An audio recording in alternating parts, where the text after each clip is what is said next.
यो हाम्रो optional म्याथको question हो अब हामीलाई यो थीटा इज इक्वल टु 80 लेखे हो थीटा इज इक्वल टु 80 लेखेपछि यो हामीले 5 थीटा इज इक्वल टु 90 लेख्न पाइन्छ पाइँदैन पाइन्छ किनकि 90 डिभाइड बाई 5 भनेको 18 हो अब यसलाई हामीले मैले 2 theta plus 3 theta is equal to 90 लेखेँ यसलाई डिभाइड गरेको 5 लाई 2 र 3 लेख्न पाइन्छ त्यसपछि मैले 2 theta is equal to 90 minus 3 theta राखेँ त्यसपछि taking sine on both side ल दुईटै साइड हाल्नु छोडेको है त साइन अन बोथ साइड गरेपछि के हुन्छ sine 2 theta sine 90 minus 3 theta sine 2 theta sine 2 theta लेख्दिने और 90 भएपछि चेन्ज 90 ठाउँमा के हुन्छ कस हुन्छ कस 3 थीटा त्यसपछि फर्मुला लाउनु यसको फर्मुला थाहा छ 2 साइन थीटा कस थीटा यसको के हुन्छ 4 कस Q theta minus 3 cos theta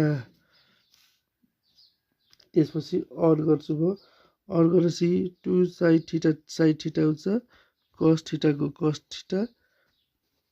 theta common के मागिन्छ कस स्क्वायर थीटा माइनस 3 त्यसरी त्यसपछि लेफ्ट ह्यान्ड साइडमा ल्याउँछु राइट ह्यान्ड साइडमा लग्छु 4 cos square theta minus 2 sine theta minus 3 is equal to 0 और 1 minus sine square theta minus 2 sine theta minus 3 is equal to 0 और 4 minus 4 sine square theta minus 2 sine theta minus 3 is equal to 0 अब यहाँ यो घटाउनु कति आउँछ 1 आउँछ 1 minus 4 sine square theta minus 2 sine theta is equal to 0 अब minus common लिन्छु माइनस कमन लिएपछि 4 sine square theta plus 2 sine theta minus 1 is equal to 0 उता लाग्दाखेरि 4 sine square theta plus 2 sine theta minus 1 is equal to 0 अब मैले equation गर्छु है x square plus bx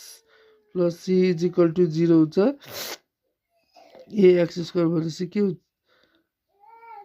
A is equal to 4 b is equal to 2 c is equal to -1 हुन्छ है formula x is equal to minus b plus minus root under b square minus 4ac by 2a हाल्छु 4ac minus 2a हाल्ने solve हुन्छ त्यसपछि value हाल्छु है त